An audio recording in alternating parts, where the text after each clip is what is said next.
बस फिर उसने ढंग से निकाल दिया मुझे। कुछ नहीं, फिर वापस से चिल किया हमने थोड़े दिन।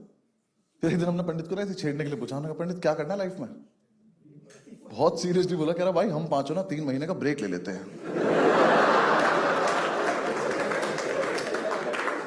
तो बाकी 4 ऐसे लेटे हुए थे, ऐसे बैठ गए। मैंने कहा ब्रेक से ब्रेक कैसे लेते हैं भाई?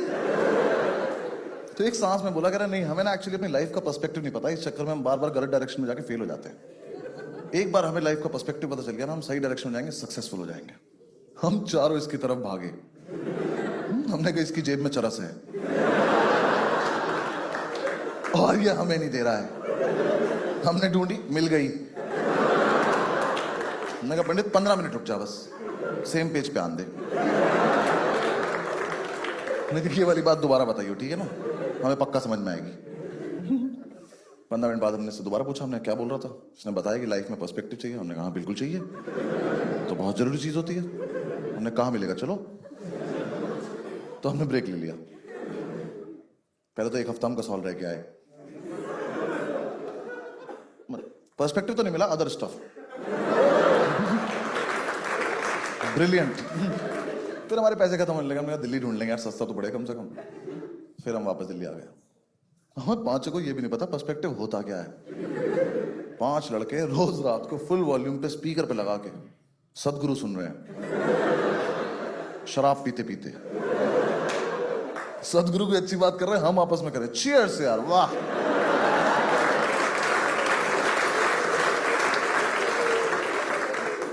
सदगुरु को पॉज किया जा रहा है कि 1 सेकंड, आइस क्यूब रह गए हमारे ना बाहर। सदगुरु ने पूरा बताया, घर से बाहर निकलो, लोगों की पीड़ा देखो।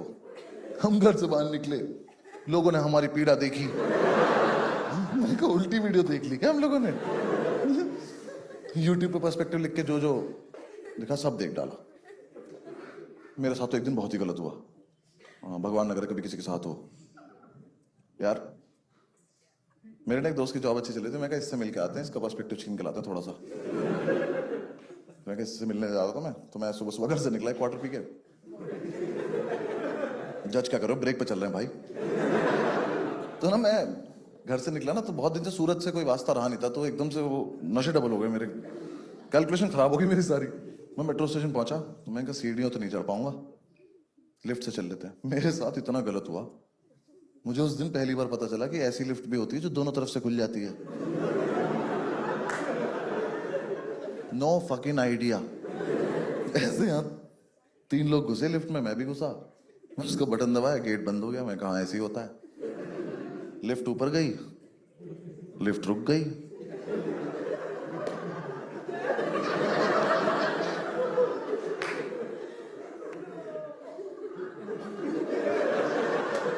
और लिफ्ट नीचे चल दी। मैं कहा ये क्या बदतमीजी है? मैं कहा भाई साहब, और ये तीनों गायब हो गए।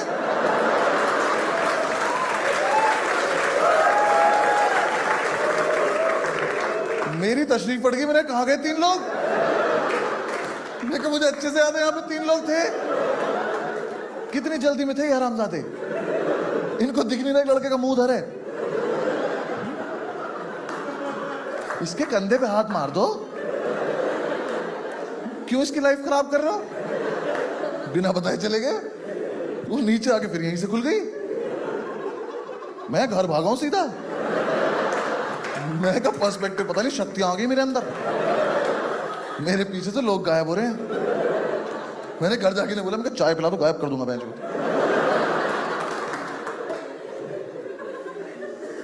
फिर 6-7 दिन डिस्कशन हुआ कि मेरी शक्तियों का और क्या क्या इस्तेमाल हो सकता है। हमारा दोस्त है चौधरी, कह रहा भाई मेरा बाप गायब कर दे, मेरा सारी जमीन हमारी हो जाएगी। तो ये आइडिया अच्छा लग रहा है, ये कर सकते हैं। फिर एक दिन पंडित ने बोला कि सुन, लिफ्ट में और कोई था ही नहीं। मेरे को मतलब, कह रहा लिफ्ट में ना 3 तरफ शीशे होते हैं, तो तुझे तू ही दिख रहा था। जलता है तो मेरी शक्तियों से, आज रात को तुझे